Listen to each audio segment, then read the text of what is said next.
But please know, everyone who's still talking, I promised Kalinas I would do this. Everyone who's still talking, the acoustics in this room cause the corners of the room to come to us up front. So we need everyone now in quiet to get your food and get to your places, but no voices. Thank you. The voice is spoken. Okay, so I want to introduce to you all our keynote speaker this afternoon. You're in for a treat, I think. She's super nervous. Just a lovely individual I've had the chance to get to know. I remember her when she was a doc student, and now she's like totally beyond that. Dr. Cheryl Mateus is an assistant professor in the Urban Community Teacher Education Program and Urban Ecology's doctoral program at the University of Colorado at Denver. She is also an affiliate faculty for UC Denver's Masters in Social Science and National Research Affiliate for iSeed, project started by Dr. Jeff Duncan Andrade, who was our speaker last year. So she's in good company. I should say they're in good company. Her research is on race and ethnic studies in education with a theoretical focus on critical race theory, critical whiteness studies, critical pedagogy, and feminism of color. Her other research interest is on mother scholarships. As you can see, her kiddos are here, which makes me feel good because my kids are very much like her kids, would be all over the place, which is awesome. And supporting women of color in the academy.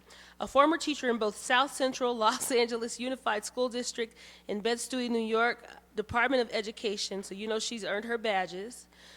She's earned her bachelor's in cultural communications from the University of California, San Diego, her teaching credentials at San Diego State University, and her master's in social and multicultural foundations at California State University, Long Beach. She earned her doctorate at UCLA with an emphasis in race and ethnic studies in education, and some of her publications can be found in Race, Ethnicity, and Education, Equity, and Excellence, Teacher Education Quarterly, Journal of Critical Thought in Praxis and Multicultural Perspectives.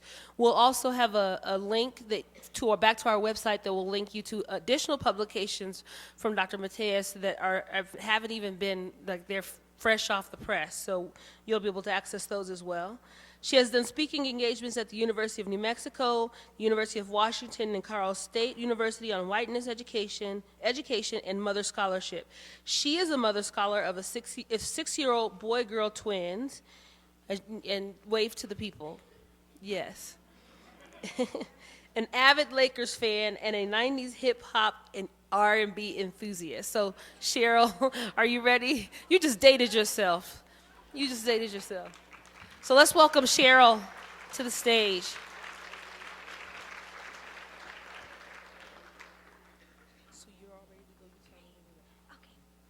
I was just told to remind everyone to put your headphones back on because this, this talk will be translated.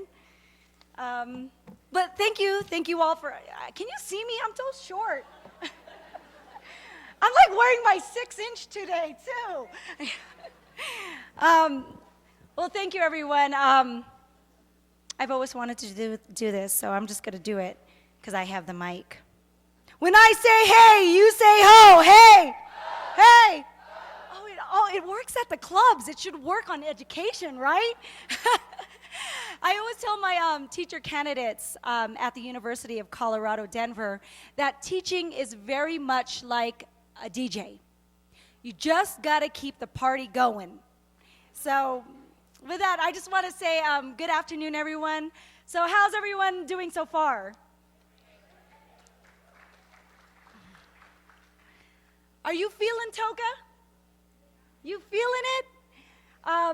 I'm seriously honored here to be here in front of y'all today, and I'll be honest with you, I was mad stressing over this speech because one, I'm a big worrywart and an overachiever, thanks to all the pressure from my Los Angeles public school teachers, and two, since I've moved to Colorado from Los Angeles almost 4 years ago TOCA has always inspired me to continue my research despite those who tell me it's too controversial. So 4 years later, here I am, and now I want to pay it forward to y'all. But before I do, I want to be upfront and put out a disclaimer. So there's no surprises in what I say, where I'm coming from, or how I choose to frame it. Because frankly speaking, I make no apologies for what I study, and neither should any of you. So my scholarship, other than Mother Scholarship and a lot of work for women of color in the academy, my scholarship is mainly about employing a feminist of color approach to the emotionality of whiteness in urban teacher education. So, if you sense the angry brown chick come out, please welcome her and embrace her, because that is exactly the kind of passion we need in anti-racist teaching, ¿verdad? Okay, you all clapped, but I wasn't finished with the disclaimer. And sometimes that passion is expressed with vocabulary of the four-letter nature, if you know what I mean. So, hey, I just want to say I finished my doctoral work at UCLA, and the professors there modeled for me that such language was natural speech. Therefore, I humbly ask teachers and educators here today to be culturally responsive to my LA-ness. So take it in a "you're so fucking fabulous" kind of way instead of a "fuck you" kind of way. Although sometimes in anti-racist teaching, the latter can be appropriate depending on the situation. Can I get an amen on that?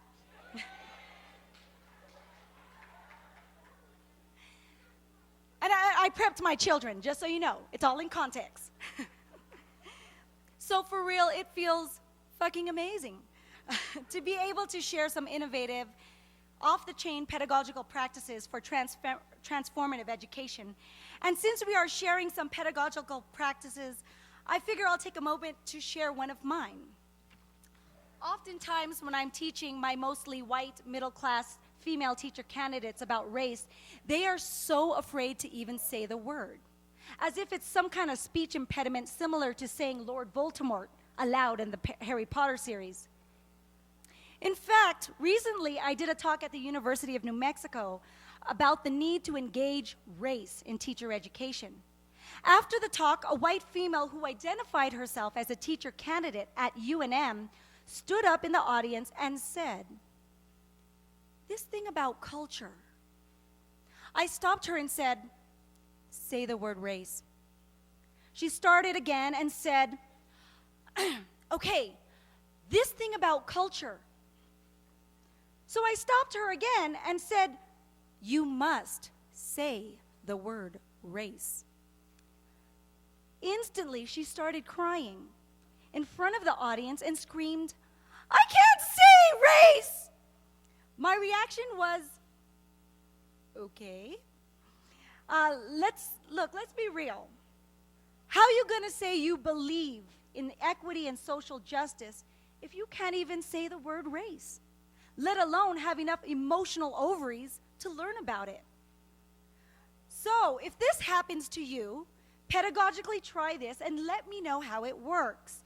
To get my white teacher candidates to say the words of race studies, I methodologically employ the Cheryl approach to race rump shaking, which is to strategically place salt and peppers, push it, because they gotta push out the word, right? But before I do, as all good teachers do, I first model the rump shaking. You're not getting it today. And then I have the rump shake, and then I have them rump shake to the song after proper instructions. But there's a caveat. Oh, thank you. Oh, see, they straight brought me a stool. Yeah! Oh, this is definitely going down in the CV. There's a caveat.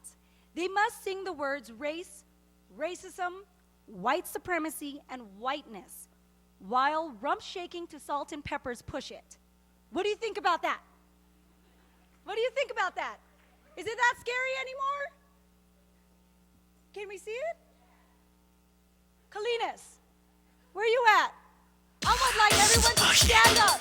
Stand up. Stand up. Look, my daughter's already doing it. Stand up. I'll call you out. I see you on the side over here. I see you up in the side over here. Get up. Forward. Whiteness. White supremacy. Is it that scary? Hey, that's amazing. Oh, come on. You can get down better than that. This is the Teachers of Color Conference. Come on, move it.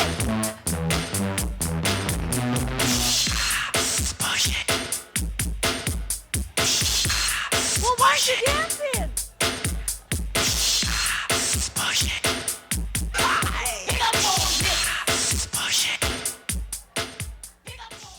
Thank you. Pedagogically, implementing Cheryl's race rump shaking takes the fear out of race. It's a word. It is a word. Yet, although such words do have historical reality of terror, they are words that, when silenced, denies a space for that terror to be understood. And in silencing, we let it live, just as Lord Voldemort does, without ever having to say the name. So in the name of calling out what we know, without the fear, this talk is about emotionality, whiteness, and the role of anti-racist teaching in the transformative era. And to get at it, I simply question whether or not you are truly feeling race. A simple question that digs at the heart of why we do what we do, and to remind us that we must forever emotionally invest in the struggle to do it. There's a reason why we're meeting here today, and it goes beyond it being just the day of Toka. Deep down, we as critical anti-racist educators feel something that we often are forced to ignore or repress, precisely because we fear reprisal. A reprisal that is real and oppressive. But beyond the fear of reprisal, I ask if you could please take this moment to surface that repressed feeling. Feel it. Acknowledge it. And just simply relish in it as we do after a first kiss, like a glow after a first love. Let it be the conference, quote, afterglow, unquote. As Zeus Leonardo so articulates, illuminates the ambivalence of race. A meeting like this brings forth a feeling of comfort, yet oddly, it also brings intellectual discomfort, otherwise known as healthy dissonance, one in which we engage with because that is what we do as anti-racist educators. We always push our learning and criticality for the sake of humanity.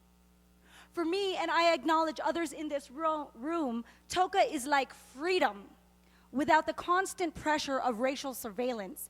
And finally, it is a welcome that acknowledges a genuine solidarity of common interest. Can I get an amen to that? See, I like this. Toka is not just a conference, it's a symbolic marker that we still exist, resist, and refuse to be silenced, especially during a time of transformative education, one which explicitly acknowledges the need for anti-racist teaching. So my loves and my comrades, this is our Colorado-wide space and time for us to heal. Because when we truly sit back and think about the insanity and abuse of race, racism, and white supremacy in the everyday minutiae of our lives, we find this place to be our only healing sanctuary, where we can finally say the words, analyze its tentacle, and know we will not be erroneously labeled the racist just because we had the ovaries to say the word race, let alone whiteness. In this healing moment, we no longer have to be closeted anti-racist educators.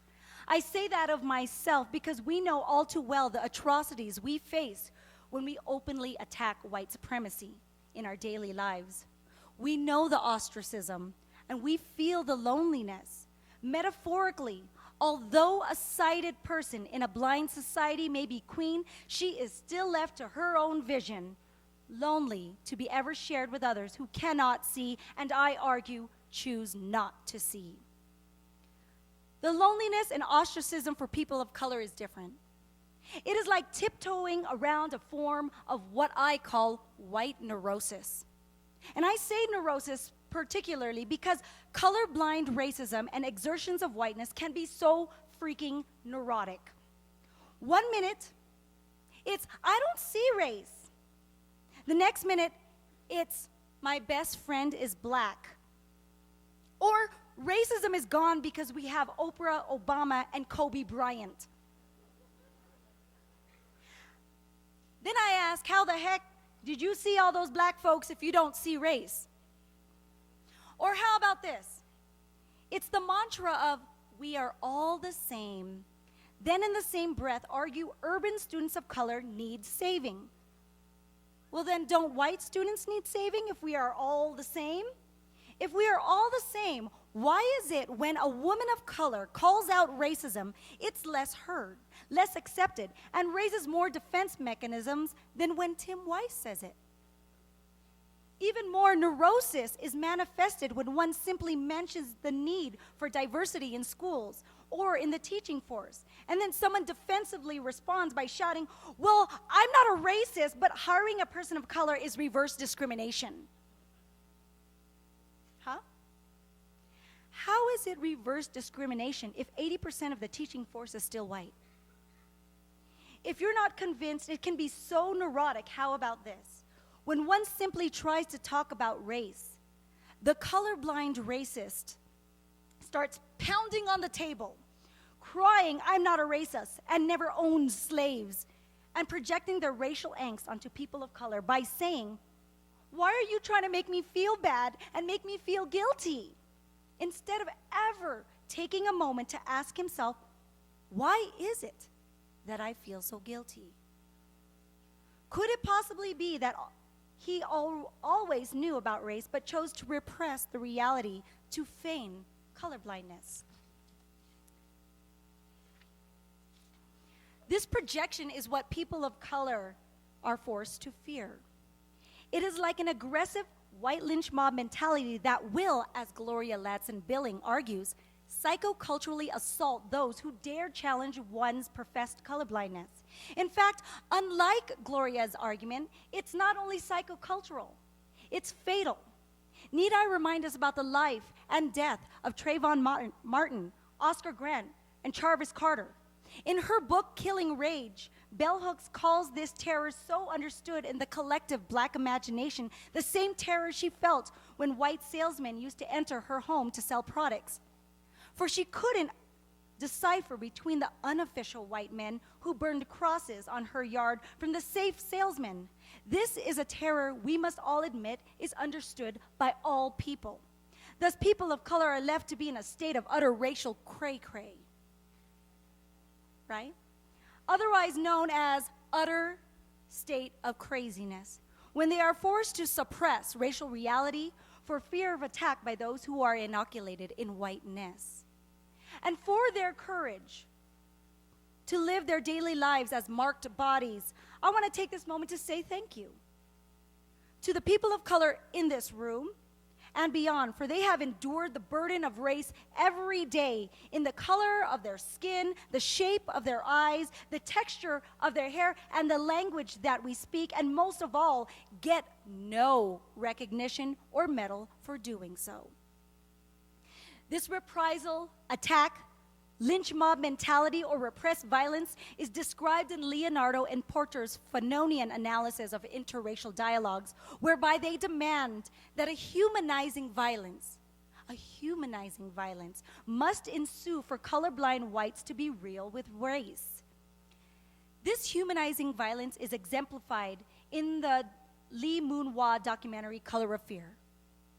When the others in the group finally aggressively force the white David, now I'm just calling him white David because there's an Asian American David, I'm not just saying white David, but because they force white David to confront his inner racism, as if shaking off whiteness to save his humanity and the sanity of all other men of color in the room. Looking at anti-racism in this light reverses who are the true saviors, a narrative so often ignored in dominant films that continue to depict white saviors in education, such as Hilary Swank, Michelle Pfeiffer, and although it wasn't on education, we all know Sandra Bullock, Blindside. This saviorism in films is well analyzed in Vera and Gordon's book, Screensavers, whereby they deconstruct the messages of whiteness and how it is delivered in films and goes unnoticed by viewing audience. And it is in this invisibility that makes whiteness so dangerous. It goes unnoticed, unchecked, yet it is the unspoken measure of success for which people of color are always measured against. That is, how white can I be? So when someone calls out whiteness, it will feel awkward. It feels so awkward when someone, or as awkward as when someone points out heterosexism or heteronormativity by asking something as simple as, when did you first realize you were straight? A question never asked to the dominant heterosexual community, but nonetheless constantly asked of gays. Therefore, in the spirit of transformation, not only for systemic purposes, but also for individual redemption, I ask whites, when did you first realize you were white? I'm currently doing a study on critical whiteness studies in urban teaching, and my research assistant and I asked this exact question to debunk the notion of white racial ignorance, or what Charles Mills calls an epistemology of ignorance. That is, assuming ignorance to racial knowledge on the basis that a white person cannot possibly understand race because he or she is white. Mills, like Zeus Leonardo in his book Race, Whiteness, and Education, calls this a falsity. Mills argues those who subscribe to racial ignorance actively do so to feign innocence. Actively do so to feign innocence. Leonardo claims by adhering to such ignorance, whites then limit their participation in anti-racism and, in fact, further white supremacy. So to forever engage whites in the project of racial justice, my research assistant and I simply ask, when did you first realize you were white? To teachers who believe themselves to be anti-racist.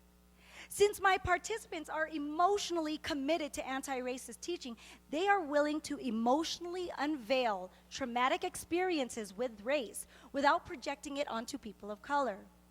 They share clear memories of times their families, parents, brothers, and sisters, all of whom are white, taught them what was and was not acceptable in regards to race. For example, they've said they've learned it was not okay to date a black guy. They learned that it was okay to be friends with Mexicans as long as they don't invite them over to sleep at the house. They were taught to never say the N-word because it is wrong. But more interestingly, they were also taught that it was not wrong to stay away from 5 Points, or that becoming an urban classroom teacher without ever having any deep relationships with people of color is okay and race neutral. Therefore, metaphorically speaking, how many of you would trust an oncologist with your cancer if she said something like this? I've never really seen, I don't know why I'm doing that voice, but I'm going to do it. I'm from LA. I've never really seen or worked with cancer, but it's not that I don't care to see it. I'm not prejudiced like that. It's just, I know all about it from what I read and seen on TV. Most of all, I really love working with people. Does that sound familiar? Flip the context with urban teaching, and you got the typical pageant-like answer of why droves of white females go into urban teaching. Is one's professed care and love for urban students of color enough, especially when Angela Valenzuela argues that there lacks an authentic care towards Mexican American students from her studies with Anglo teachers. Whose care are we talking about? The one that narcissistically uses the mantra of, I'm a teacher at an urban school, in replacement of, my best friend is black, as some kind of form of racial legitimization? Or the care that critically self-analyzes the values, powers, and hegemony attached to one's notion of care, especially when the person comes from the dominant group? Ultimately, care needs to be deconstructed. So does collaboration. Because oftentimes dominant groups believe that care and collaboration means ipso facto submission to my agenda. But after talking with my participants from my study, the main irony is that although they share in depth their memories of learning about race from their families, they all mention how they never had to ever utter the word race. As such, white racialization from childhood to adulthood provides whites with discursive maneuvers to talk about race without ever saying the word, a phenomenon described in Bonilla Silva's book on colorblind racism. In fact, theologian Thondika argues this further in her book, Learning to be White, claiming white children are forced to adopt whiteness, inclusive of its colorblind ideology, lest be ostracized from the white community.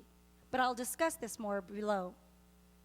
Ultimately, for people of color, it is the neurosis of whiteness that otherizes them, labels them deficient or model minority, and renders them 3/5 of a human being. All of which are a racial reality that nonetheless stifles our anti-racist progress. According to comedian Chris Rock, the notion of progress itself should be interrogated. Arguably, it's not about the progress that people of color have made in the US. According to Chris Rock, it's how less crazy white folks have gotten. In fact, he says it's not that his father made progress because he can now sit in the front of the bus or drink from the same fountain. It's because white people got less crazy in believing blacks should be separated in the first place. Therefore, the measurement of progress is not truly one that fixates on the successes of people of color. Rather, the measure of progress is how less crazy racists are becoming. Regardless to the false measures of progress, people of color still have two choices to survive in this racial cray-cray. Like post-colonial scholar Albert Memmi suggests in his book, Colonizer and the Colonized, colonized peoples, like people of color under the colonizing project of white supremacy, can, one, acquiesce, that is, adopt the colonizer's view, something critical race scholar Rita Colley calls internalized racism, a debilitating psychoanalytic process of self-deprecation for the false notion of societal success, or what Audre Lorde calls the illusion of success. Or they can too. They can revolt and rebel against supremacy. However, in this rebellion, they will experience the ostracism so offered in the beginning of this speech. That is, using Ricky Lee Allen's work on whiteness, the rebel will always be like Neo in the movie The Matrix. Someone who has already swallowed the red pill and can no longer engage in the oppression of the Matrix. But in his disengagement with the Matrix, he is forced to live a solitary life of ostracism, not able to enjoy a mere steak anymore, a price he pays to defy gravity. But for whites, the challenge to white supremacy, who challenge white supremacy, is, as Noel Ignatieff argues in his book, Race Traitor. That is, anti-racist whites are essentially race traitors to the white race and will experience a different type of ostracism from the white community that is specifically tied to whiteness and refuting white racialization. However meritorious it is to refute whiteness, Ricky Lee Allen reminds us that whites still benefit from a system of race, which he claims makes whites, including himself, anti-racist, white racist at best. Although I am appreciative for these individuals who stand up against what I call white racial bullying, I must remind white allies here today, as Cleveland Hayes argues in his article, that they don't get a good white person medal for doing the work of humanity. For people of color rarely do. Regardless to the recognition, we do it because it's right and just. For the liberation of humanity is inextricably tied to the liberation of people of color's racial oppression and the liberation of white people's racial repression. Yet unlike Ignatieff, I argue for whites who truly believe and feel the burden of anti-racism while acknowledging they still benefit from a structure of race. It is about being a race traitor with a capital D. For when whites choose to emotionally invest in anti-racism, they ultimately choose humanity over the dehumanization of whiteness. They, unlike popular media, don't ask for the limelight of heroism or white superiority, nor do they ask for the praise for their work. They are the ones who do it because it is their duty to undo structural racism. They will be seen like white abolitionist John Brown, straight up crazy. Right? In the history books, they make John Brown like crazy because he laid down his arms for an order that benefits him. But for reals, who are the crazy ones in an insane world of racism? This is the insanity that must be explored in order to truly heal from the cray-cray of racism and white supremacy. As such, I entertain psychoanalytic theories and emotional theories of whiteness. According to Thondika in her book, Learning to Be White, this insanity stems from the cyclic white racial abuse perpetrated by white parents onto their white children. I know, whoa. Specifically, she argues that white racialization is a process of socializing white children into the white community at the price of their humanity. That is, to be deemed white, a white person must submit to whiteness, lest be ostracized by the white community. I gave examples earlier in this speech, such as learning that it is not white to date a black man or hang out in 5 Points. According to her analysis, this white racialization produces a deep shame or a sense of guilt because whites are aware that they have made this choice to forego humanity over wanting to be white. This argument helps explain some things. For one, it digs at a possible origin of the proverbial white guilt. Often whites learning to be anti-racist begin with a rhetoric that questions why they are being made to feel guilty. Instead of projecting that feeling of guilt onto people of color, which in all honesty perverts how race victimization truly works, meaning being racially profiled is not synonymous to feeling guilty. Thondika helps us understand where the guilt comes from. Could it possibly be that whites do know about race and were trained to repress their racial knowledge to participate in whiteness, such that when confronted with its hypocrisy, the feelings of guilt surfaces? Secondly, this sharply contrasts popular arguments of white racial ignorance. This is of grave importance because as one admits to knowing much about race, he can finally, truly participate in dismantling it. I mean, this is Alcohol Anonymous 101, correct? Admit the problem first. For how can one solve a problem if one doesn't acknowledge it exists? It's like that awkward silence you have with your significant others. I'm totally getting a window into your relationships right now. You know that time when you're really, really ticked off, but what ticks you off even more is that he or she doesn't even realize what ticked you off in the first place, right? Plainly stated, denial of racial knowledge stifles whites in their participation in anti-racism. Therefore, to begin a project of anti-racism, the first step is to stop feigning ignorance or blindness and admit that one knows a lot about race and how to further a white agenda. However, there is something I gotta say right here and right now. Rarely said, but I'm gonna say it. Racism fucking hurts. It hurts so much that oftentimes we repress our frustration with it through rage, as Bell Hooks does in her book Killing Rage, or as Audre Lorde does in her book Sister Outsider. Or they express it in sorrow, as I have done in my piece on the flip side. It hurts so much that oftentimes when people of color share their stories to people they trust, they scream or they cry as if going mad amidst the madness of racism. And those people who listen are right there with them, crying and getting angry because they care authentically. Because when humanity is intimately tied together, your pain is mine, and mine is yours, and we are inextricably bound to make our world a better place by any means necessary. As such, anti-racism must have the same fervent feelings, the same audacity, the same agony, the same fury, not because we hate each other, but because we love each other. So much that we refuse to let hate continue to hurt us. Therefore, if one truly believes in anti-racism, if one truly is emotionally invested in making the hurt of racism go away, then by God, where the fuck are your tears? Where is your anger? Women must get angry. And I'm not saying only women of color, because we don't know how to do that. I'm talking about white women too. And for men,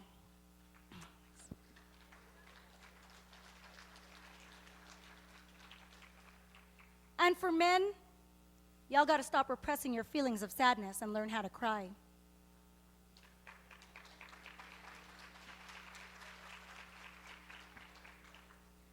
For this is some real sad shit. Because when we are talking about humanity hurting each other, there is nothing more depressing than standing idly by without taking a moment to just feel it. I mean, I'm pissed off and I'm sad because I don't want another person to feel the pain of race. And I refuse to sweep anyone's pain under the rug, for turning a blind eye to it is a form of repression that denies us the hope of liberation, a liberation that becomes fainter, like a balloon drifting away. Therefore, face it, feel it, and know it is the emotional burden we must all endure to save humanity from the painful degradation of race. So take this time to look around after I depressed you all. But take some time to look around and seriously meet each other and share ideas so that we never forget that when we do the isolating, painful, lonely work of racial justice, we are, as the old biblical Footprints poem goes, never walking down the beach alone. Doing this kind of work will always be tiring and emotionally draining. And honestly, I too feel like I want to give up sometimes because it takes so much out of me. But then I go home and I look into the brown eyes of my brown children, and instantly I know I cannot give up. For this was and never will be about me and my glory. Rather, this was and always will be the personal contribution to humanity, a love paid forward, not backward. And that, my friends, that is how you feel race. Thank you.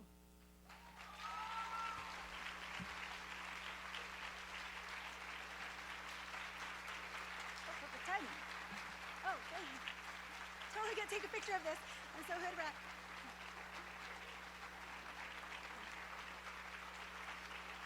I totally got to take a picture of this. I'm so hood rat. Hold on, totally capturing the moment. Thank you very much. I'm not even standing on the podium. Every time I stand next to Cheryl, I feel like a giant.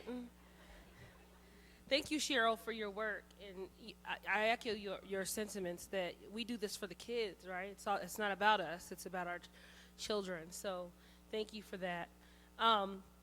So for those of you who need a break, go ahead and take that. We want everyone to come back into the rooms, to this room. We're going to clear it off. You have numbers on the table.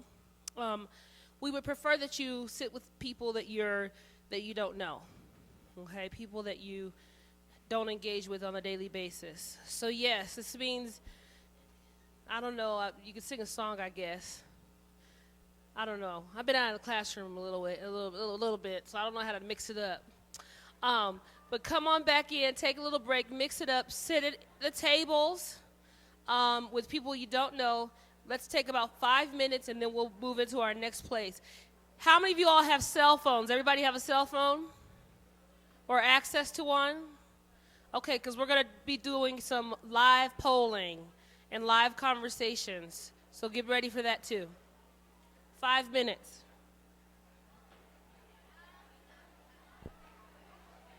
Actually, we'll meet back here at 12:45. So take 15. 12:45.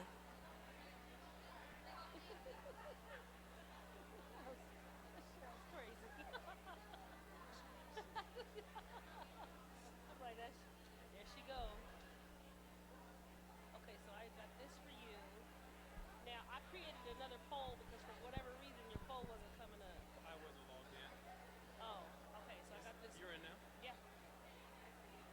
Okay. Let me make this small.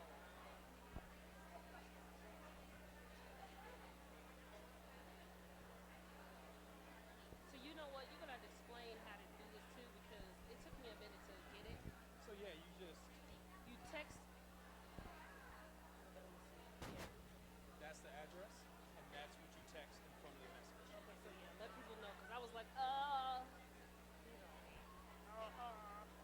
okay. So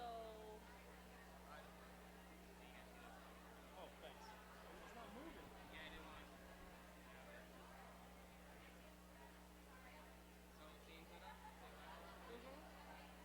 we're gonna do music too. Except we'll play it from over there. You just let me know how you wanna. Are you gonna be playing yourself? No. Okay, and then your PowerPoint is set here.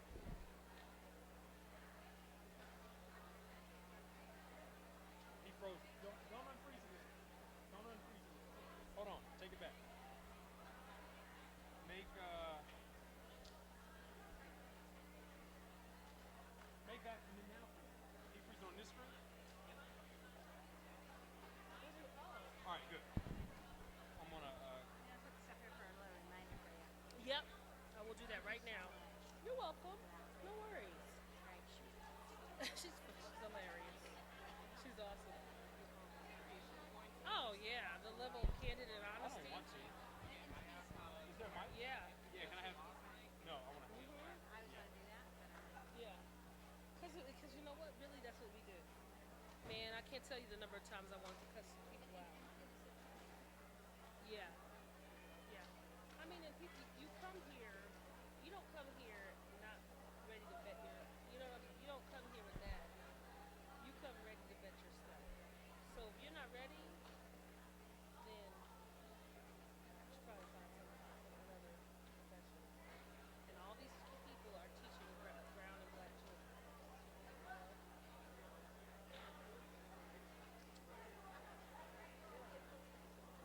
Yeah, like it's some kind of badge of honor. Testing 1 2 3 test test. Yeah. Testing 1 2 3 test test. So yes, I will do that. Thank you so much. People there, be encouraged.